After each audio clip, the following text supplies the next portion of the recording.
Hello guys! Hello! This is for Capricorn. Capricorn, welcome dito sa aking channel. Kapalaran 888, welcome Capricorn. Ano ang messages, vibration, energy gabay para sa lahat ng Capricorn?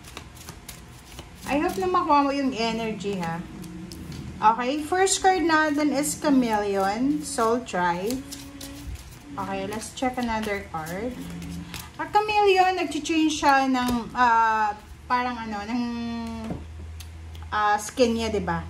And Owl Sight. Okay. Capricorn, may mga Capricorn dito na maybe you're unemployed, you're not married, you don't have a relationship. Pwedeng maraming expectation sa'yo, yung mga tao sa paligid mo. Okay? Kasi itong Chameleon na to, na parang ano, sa linggong ito, okay, sa linggong ito, ay natatakot ka. Maybe you have something na nararamdaman ka, fear. Natatakot ka kasi posibleng meron kang kinakatakutan. Okay, like, hindi mo maipakita, hindi mo maiparamdam kung ano yung talagang emotion mo because you are afraid. You have something na kinakatakutan. Okay? Sinasabi ng Chameleon na to na kasi ano to siya literal siya, Capricorn, na parang natatakot ka na sabihin na wala kang pera. Natatakot ka na sabihin na hindi mo kaya. Natatakot ka na sabihin na hanggang dyan ka na lang. Natatakot ka na sabihin na wala ka pang may pagmamalaki. Natatakot ka na sabihin na kung ano yung gusto mong mangyari sa buhay mo sa ngayon. So, eto, sinasabi ng Chameleon na to, no, bakit ka natatakot? Diba? It's safe to be seen. Safe na safe yun. Hindi ka dapat matakot sa kung ano yung wala ka sa ngayon, di ba? Alam mo, nakikita mo yung mga kabatch mo, lalo doon sa mga Capricorn na fresh graduate, di ba? Nakikita mo, mayroong silang trabaho agad-agad. After, lalo na yung mga mayroong mga board exams, di ba? Nakapasa sila agad, ikaw hindi pa. Yung iba na promote na, yung iba may bahay na, yung iba may asawa na. No, Chameleon, sinasabi ng bara sa'yo dito na you're safe. May kanya-kanya tayo ng timeline dito sa mundo. May mga taong nauuna, like may mga taong nauunang umasenso. May mga taong nauunang mag-asawa. May mga taong nauunang yumaman. But hindi ibig sabihin nun na ikaw na nahuli, ay wala na. Kasi minsan, sa finish line yan, sabay-sibay lang kayo. So, dito sa barahang to, sinasabi ng baraha, huwag kang matakot sa kung ano man yan na wala ka sa ngayon. Kasi, yun nga sabi ko, may kanya-kanya tayong timeline, may kanya-kanya tayong divine timing. Okay? Hindi ibibigay sa'yo ng Panginoon yung isang bagay na gusto mo, or isang bagay dahil sa gusto mo. Ito ay ibibigay niya dahil sa gusto niya at makakabuti sa'yo. Okay? Owl. Owl, this is sight. O, diba? Sabi sa'yo dito, kung sa linggong ito, masyado kang negative, kinukompare mo yung sarili mo sa ibang tao, kinukompare mo yung pera nila sa pera mo, yung situation mo sa situation nila, no. Detach your emotions from situation na hindi mo kayang kontrolin, okay? Like for example, decision making from other, kailangan mong alisin ang sarili mo dyan, di ba? Hindi mo kayang diktahan ang mundo. Hindi mo kayang diktahan ang nangyayari sa buhay mo. Kailangan mo lang na diktahan is yung emotion mo. So, yung ayaw na to, sinasabi sa atin na may pag-asa. Okay? Yun nga, hindi ibig sabihin na hindi nangyayari sa ngayon ay hindi na mangyayari. Minsan, it's a delay, it's a redirection, it's a protection, in a blessing disguise. A blessing in disguise, di ba? So, wag kang mawala ng pag-asa. Right? Okay, Capricorn. This is your second deck.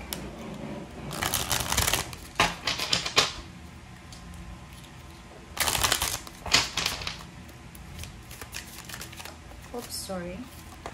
Okay, reverse na 8 of Pentacles. So, yun, diba?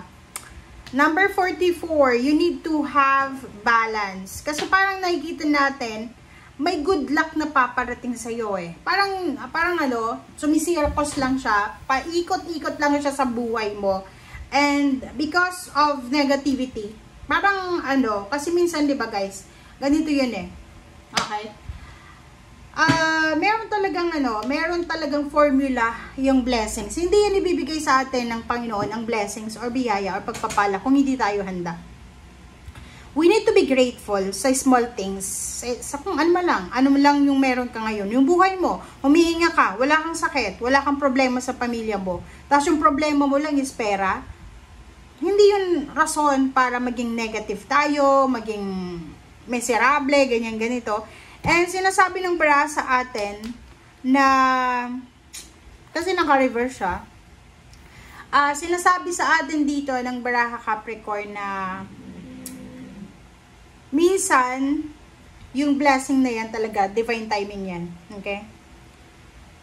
Minsan, gusto natin, ayaw ng Panginoon, gusto ng Panginoon, ayaw natin. So, wala tayong control sa, yun nga, wag mong masyadong problemahin yung mga bagay-bagay sitwasyon na hindi mo kontrolado. And the broken glass, kasi broken glass to, sinasabi ng barahan na maybe,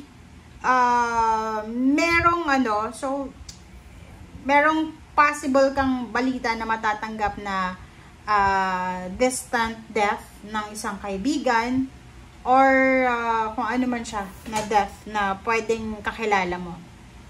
Alright? So,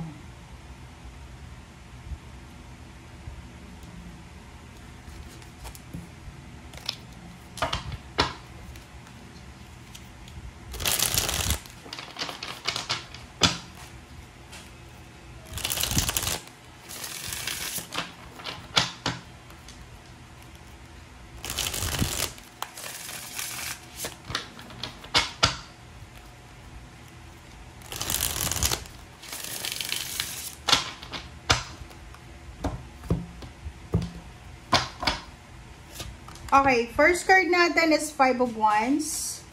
Second is 3 of Cups. Next is 5 of Pentacles. And the Star. 8 of Wands. So, yun. This week, sinasabi ng bara sa'yo dito, Capricorn, na there's good news about travel, relocation, movements. And nakikita ko siya dito na mag-iingat ka. You need to be careful kasi may possible na pag-aaway na magaganap or maybe you will be involved sa isang friendship quarrels or competition or conflict. Meron sigurong merong hindi ka may iwasan na gulo kasama yung mga kaibigan or merong pag-aaway na magaganap sa magkarelasyon because of financial problems or maybe dito parang yun na nga merong negativity ka na nararamdaman because of boredom, because of disappointments. Okay, 3 of Pentacles, Knight of Wands,